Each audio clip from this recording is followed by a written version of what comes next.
যারা বাপমার নামে কোরবানি দেয় কিন্তু তার কোরবানি দেয় না। তো বলে বাপমার নামে কোরবানি দিত না, অবশ্যই দিব। বাপের যদি একটা লুঙ্গি লাগে, এর লাগে কি ফুতের লুঙ্গি কিনতো না? কথা কন না কেন? বাপের যদি একটা জামা লাগে, তো এর লেগে কি বাপের জামা আমি দিছি দেখা আমি আর খালি গায়ে আটমু নাকি? তো তাহলে এটা কথা হইল কোনো? বাপের নামে কোরবানি দিলাম দেখা, মার নামে কোরবানি দিলাম দেখা আমি কোরবানি দেব না, এটা কোন কথা?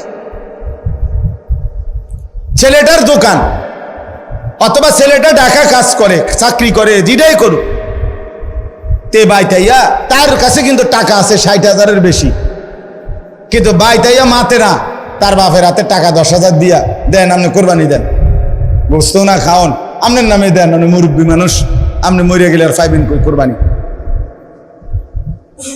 অথচ সে কিন্তু কি সামর্থ্যবান, কথা বুঝেন নাই আমার? তার কাছে টাকা আছে না, এই 10,000 টাকা ছাড়া তার দ্বারা আর টাকা নাই। তাহলে এই ছেলের উপরে তো কোরবানি ওয়াজিব। অথচ সে তার বাবার নামে কোরবানি দিল, বাবার সাথে শরীক দিয়া টাকা জমা দিয়া 10,000 টাকা বাবারে বুঝাই দিয়া শেষ। সে মনে মনে ভাবতেছে আমি তো কোরবানি দিছি, এই যে আব্বারে দিছি 10,000, তুই বেটা আব্বারে না 10,000 দিছ, কোরবানি দিছ কই? কোরবানি উপলক্ষে না 10,000 টাকা বাপেরে দিছ, তো তুমি তো সারা বছরই টাকা দাও, তো এখনো দিছো, এটা অসুবিধা কি? বাপমার খেদমত তুমি করবা না? বাপমারে তুমি দিবা না? বলেন কি পরিমাণ ছেলে যাদের কাছে টাকা আছে অথচ তারা কোরবানি দেয় না। বাইতাইয়ে নতুন জামা ফিন্দা ঈদগাহে মুসল্লা লইয়া নামাজ পড়তে যায়, কিত্তে যাও বেউকুফ, তুই হুতাতে না থাকবি, তুই গোস্ত আনলে গোস্ত খাইবি। আরে বেটা তোরে বেটা ঈদগাহ যাইতে কইছে কে বেটা? এত সকাল ঘুমে তুটছু কিত্তা তুমি? গোস্ত রান্ধা হইলে না উঠবা, তোমার তো উড়াইবেই তোমার আম্মা। এই জন্য এটা শরীয়তের বিধান। অনেক ছেলে আছে বালেগের উপরেই কোরবানি ওয়াজিব। অনেক ছেলে আছে ঢাকা, চিটাগাং শহরে, বন্দরে চাকরি করে, ব্যবসা করে, তাদের কাছে টাকা আছে, হেতে অনুমনে করে আমি ফুলাই ন। তুমি অবিবাহিত মনে করো, অবিবাহিত হইলেও কোরবানি যার উপরে ওয়াজিব হয় তাকে কোরবানি দিতে হবে না? না বউ থাকা শর্ত? কথা কয় না, হয়তো তো এটা বুঝেই না, হয়তো মায়ের বার্তাই দেয় না এটারে, হয়তো এটা কিছুই মনে যায় না। তাহলে এখানে বিবাহিত অবিবাহিত না, তো বালেগ হলেই শরীয়ত সম্মত টাকা, শরীয়ত নির্ধারিত যার কাছে আছে তাকে কোরবানি দিতে হবে। তাহলে অসংখ্য মহিলাদের উপরে কোরবানি ওয়াজিব হয়, অসংখ্য ছেলের উপরে। ছেলেটাই অল্প বয়সী 18 বছর 20 বছরের ছেলেরে বিদেশ পাঠাই দিছে, ফোলা বিদেশ থেকে টাকা পাঠায়, বছরের পর বছর বাপমার নামে কোরবানি হয়, অথচ তার কাছে আরো টাকা আছে। তাহলে ওই টাকাগুলোর কারণে তো তার উপরে কোরবানি ওয়াজিব। এই জন্য দয়া করে বাপ, আরো অনেক মাসালা আছে, আমি শুধু বুঝায় বলল। ও 2 ভাই চাকরি করে অথবা 2 ভাই ব্যবসা করে, দোনো ভাইয়ের আলাদা 2টা দোয়ান, কিন্তু সংসারে একসাথে অন, এমন আছে না? মানে বিদ্রোহ হয়েছে না আর কি, দোনো ভাই, বাপ মাও আছে করে, তো বাপ মার লগে একসাথে খায়। তো কাজে যেহেতু তারা এখনো সংসার ভিন্ন হয় নাই, যাদের ঘরে বউ লইয়া যার যে আলাদা থাকে যদিও, কিন্তু রান্দাবাড়ি এক লগে একসাথে খায় দেয়, তো দোনো ভাইয়েই কামাই রোজগারি করে, দোনো ভাইয়েরই কি আছে, ইনকাম আছে, দোনো ভাইয়ে মিল্লাট, এবারটা 15,000 এবারটা 15,000 মিলাইয়া 30,000 টাকা আব্বার হাতে দিয়েছে, কোরবানি দেন আপনি। কারণ আমরা তো একসাথে খাই, গোস্ত তো রাইলে আমরা একসাথে খাও, আমরা কি আর এনে আলাদা খামুনি? তো গোস্তই তো খাওয়া, তো এটা তো আমরা একসাথে আসি, বুঝেন নাই কথাটা? তো এবারে এই 30,000 টাকা দিয়ে কার নামে কোরবানি দিল? বাপের নামে। তো তোমরা যে দুজন সামর্থ্যবান, তোমাদের কোরবানি কই হলো? আমি আর আপনি কোনোদিন শেষ হবে না, কবরে যেতে হবে, হাসরে যেতে হবে, মিজানের সামনে দাঁড়াইতে হবে, ফুলসেরাত পার হইতে হবে, কাজে ক্যাসেট থাকবে না, ফিতা থাকবে না, মোবাইল থাকবে না, আমি থাইকা যাব। আমাকে হিসাব দিতেই হবে, আমাকে হিসাব দিতেই হবে। এই জন্য বন্ধুরা মনে রাখতে হবে, সমবয়সী বন্ধু তোমার এই আড্ডার সঙ্গী কবরের সঙ্গী না, আখিরাতের সঙ্গী। যে কিছুক্ষণ টাকা পয়সা মোবাইল অথবা শরীরের ফুর্তি করার সামর্থ্য আছে ওটুকুরই সঙ্গী, ফুরায় গেলে আর নাই। কোরবানির কথাটা এবার বলি একটু, এরপরে তরজমা বলুন। কোরবানির বিষয়ে দেখেন, শুধু একটা উদাহরণ শুনেন। কোন মুসলমান কোরবানির 3 দিন অর্থাৎ 10ই জিলহজ কোরবানি হয়, যেদিন আমরা কোরবানি করি এটারই কয় 10ই জিলহজ। তো কোরবানির দিন এবং তার পরের 2 দিন, হুজুরের মোবাইলটা সাউন্ড করে দেন তো, সাউন্ড করে দেন। তো 10, 11, 12 জিলহজ মাসের এই 3 দিন মানে কোরবানির দিন আমরা যেটারে বলি তার পরের 2 দিন সহ, এই 3 দিনের ভিতরে যদি কারো কাছে 52.5 বড়ি রূপার সমপরিমাণ টাকা মূল্য থাকে তাহলে তার উপরে কোরবানি ওয়াজিব। 52.5 বড়ি রূপার দাম সর্বোচ্চ যদি 1000 টাকা করে হয় বড়ি, রূপার বড়ি কম, স্বর্ণের বড়ি বেশি। রূপার বড়ি 1000, 1200, 1300, কখনো কখনো 2700 টাকাও হয়। তাইলে যদি 1000 করে গড়ে হয় তাহলে 52,500, 52,500 কিনা। এই ঈদের দিন, কোরবানির ঈদের দিন এবং তারপরের 2 দিনের মধ্যে যে কোনো টাইমে কারো কাছে যদি নিজের ঘরের এই মৌলিক প্রয়োজন, ওই যেটা আমি বললাম হাওয়ায় যে আসলি, বউ বাচ্চার বাজার, ওষুধপত্র সহ আমরা মৌলিক খরচ যেটা মোটা দাগের, এই মৌলিক খরচ যা তার অতিরিক্ত যদি ওই পরিমাণ টাকা সম্পদ কারো কাছে থাকে তার উপরে কোরবানি ওয়াজিব। আল্লাহ রাসূল সাল্লাল্লাহু আলাইহি ওয়াসাল্লাম বলেন, যার উপরে কোরবানি ওয়াজিব হলো অথচ কোরবানি সে করলো না, রাসূলুল্লাহ সাল্লাল্লাহু আলাইহি ওয়াসাল্লাম স্পষ্ট বলছেন, ফালা ইয়াকরাবান্না মুসাল্লানা, সে যেন ঈদগাহে না আসে, সে যেন আমাদের নামাজে না আসে। এই অপদার্থ তুই ঈদের নামাজ পড়তে আসবি না, রাসূলুল্লাহ সাল্লাল্লাহু আলাইহি ওয়াসাল্লাম স্পষ্ট নিষেধ করছে। নাফরমান তুই আসবি না, তুই উত্তালা, তুই ঘরে থাক।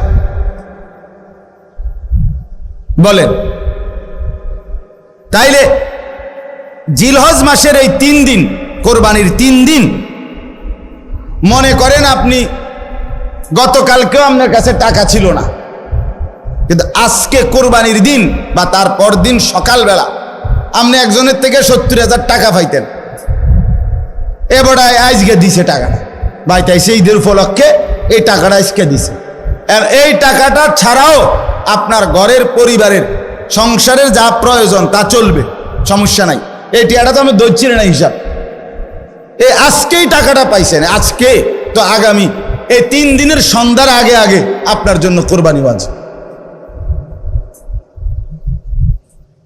যে মহিলার কাছে স্বর্ণ আরো কিছু নগদ টাকা আছে, 2টা মিলাইয়া যদি, যেমন একজন মহিলার কাছে মনে করেন 1 বড়ি স্বর্ণ আছে, 2 বড়ি 1.5 বড়ি, এটা তো থাকেই, একেবারে ন্যূনতম 1-1.5 বড়ি স্বর্ণ তো যে কোনো মহিলারে আছে, বুড়া বেড়ি ভিতরে আছে, মহিলারও আছে, একেবারে গরিব বুড়া আবার ঘরেও আছে। সাথে যদি ওই 3 দিন এই মহিলার কাছে আলগা কিছু টাকাও আছে, 10,000, 5,000, 20,000, 15,000, উনার টাকা, এটি উনার মহিলার নিজের টাকা, স্বামী দিছে, নয়তো ছেলে দিছে, নয়তো বাপের বাড়ির থেকে দিছে, যেমনি হোক দিছে, এই স্বর্ণ আর ওই টাকাটা মিলাইয়া যদি 52,500 টাকার দামের চাইতে বেশি হয়, এই মহিলার উপরে কোরবানি ওয়াজিব, নিঃসন্দেহে ওয়াজিব। তাইলে 1 বড়ি স্বর্ণের দাম তো হলো 80,000, ওনার কাছে আরো আছে 5,000 ব্যক্তিগতভাবে টাকা, তো 85,000 ধরেন, তো 85,000 টাকা 52,500-এর চাইতে কম তো তাইলে এই মহিলার উপরে কোরবানি ওয়াজিব হলো কিনা? কই আমাদের সমাজে কয়জন মহিলার কোরবানি দেয়? বেড়িতে গুস্তও না খাবায়, কিন্তু কোরবানি কো রুটি গোস্ত না খায় উনি, কিন্তু কোরবানি হইল কই না। রাসূলুল্লাহ সাল্লাল্লাহু আলাইহি ওয়াসাল্লাম বলেন, যে ব্যক্তি সামর্থ্য থাকার পরেও কোরবানি করলো না, সে যেন আমাদের নামাজে না আসে। কি পরিমাণ ধমক দিছে! তাহলে আমি এই দুইটা মাসালা আপনাকে বুঝাই, কোরবানির বিষয়ে বোঝা দরকার। আপনি মনে করেন ছেলেটা বিদেশ, অধিকাংশ মানুষের ছেলে বিদেশ আছে, তাহলে সে টাকা রোজগার করে। এখন হে প্রত্যেক মাসে বা 2 মাসে 3 মাস পর পরই বাফেরে 20,000 30,000 টাকা দেয়। এই ছেলেটা বাফের লাগিয়া পাঠায়, বাপ মার লাগে। এখন কোরবানির সামনে এই উপলক্ষে ছেলেটা 30,000 টাকা পাঠাইছে, অথবা অন্যান্য বারের চাইতে 5,000 বেশি পাঠাইছে। ধরেন আগে পাঠাইতো সবসময় 30,000, যেহেতু কোরবানি এই জন্য পাঠাইছে 40,000। কথার কথা 10,000 বেশি পাঠাইছে। এখন এই টাকাটা দিয়া ছেলেটার মা এবং বাপের কোরবানি করছে, বাপমার নামে কোরবানি দিছে। এখন ছেলেটা, তার কাছে তো টাকা আছে, তার তো এই শুধু 30,000 টাকা না, তার কাছে তো তার ব্যক্তিগত জমানো টাকা আছে। তো তার কাছে তো অবশ্যই 52,500 টাকার অতিরিক্ত টাকা তার কাছে ব্যাংকে হোক যেখানে হোক তার কাছে জমা আছে না? কথা বলেন না কেন? তাহলে এই ছেলেটার উপরে কোরবানি ওয়াজিব কিনা বলেন না? তো এখন তার যে বাংলাদেশে তার বাপমার নামে কোরবানি হলো, দিল, তো তাদের সওয়াব হইল, ঠিক আছে, তাদের কোরবানিও হয়েছে, কিন্তু এই ছেলের কোরবানি আদায় হয়েছে নি? কথা বলেন না কেন? তো এই 10 বছর ধরে ফোলাগা বিদেশ থেকে টাকা পাঠায়, বাপমার নামে কোরবানি হয়, তার কোরবানি? সে তো গুনাহগারী থাইকা গেল, সে তো নাফরমানি থাইকা গেল। এই ছেলের জন্য তো ঈদের নামাজ পড়তে নিষেধ করছে আল্লাহ, নবীজি সাল্লাল্লাহু আলাইহি সাল্লাম। তুই তো পাপী রয়ে গেলা। তাইলে বলেন কি পরিমাণ মুসলমান এই চিন্তা হিসাব করিলে কত পরিমাণ প্রবাসী অসংখ্য এমন আছে যারা বাপমার নামে কোরবানি দেয় কিন্তু তার কোরবানি দেয় না।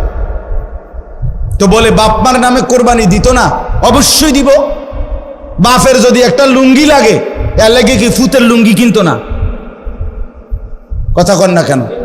বাপের যদি একটা জামা লাগে, তো এর লেগে কি বাপের জামা আমি দিছি দেখা আমি আর খালি গায়ে আটমু নাকি?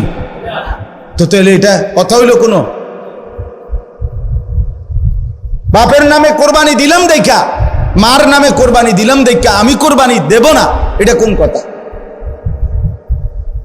ছেলেটার দোকান অথবা ছেলেটা ঢাকা কাজ করে, চাকরি করে, যেটাই করুক, তে বাইতাইয়া তার কাছে কিন্তু টাকা আছে 60,000-এর বেশি, কিন্তু বাইতাইয়া মাতে না, তার বাপের হাতে টাকা 10,000 দিয়া দেন, আপনি কোরবানি দেন, বুঝতো না খাওন আপনার নামে দেন, আপনি মুরব্বী মানুষ, আপনি মরিয়া গেলে আর পাইবেন কই কোরবানি? অথচ সে কিন্তু কি সামর্থ্যবান, কথা বুঝেন নাই আমার? তার কাছে টাকা আছে না, এই 10,000 টাকা ছাড়া তার দ্বারা আর টাকা নাই।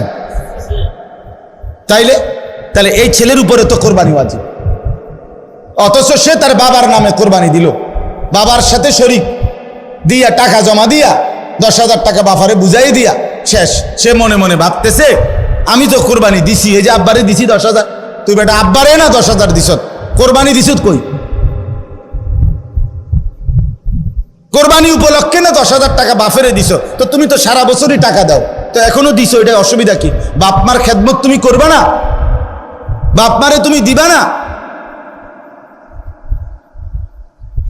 বলেন কি পরিমাণ ছেলে যাদের কাছে টাকা আছে অথচ তারা কোরবানি দেয় না। বাইতাইয়ে নতুন জামা ফিন্দা ঈদগাহে মুসল্লা লইয়া নামাজ পড়তে যায়, কিত্তে যাও বেউকুফ, তুই হুতাতে না থাকবি, তুই গোস্ত আনলে গোস্ত খাইবি। আরে বেটা তোরে বেটা ঈদগাহ যাইতে কইছে কে বেটা? এত সকাল ঘুমে তুটছু কিত্তা তুমি? গোস্ত রান্ধা হইলে না উঠবা, তোমার তো উড়াইবেই তোমার আম্মা। এই জন্য এটা শরীয়তের বিধান। অনেক ছেলে আছে বালেগের উপরে কোরবানি ওয়াজিব।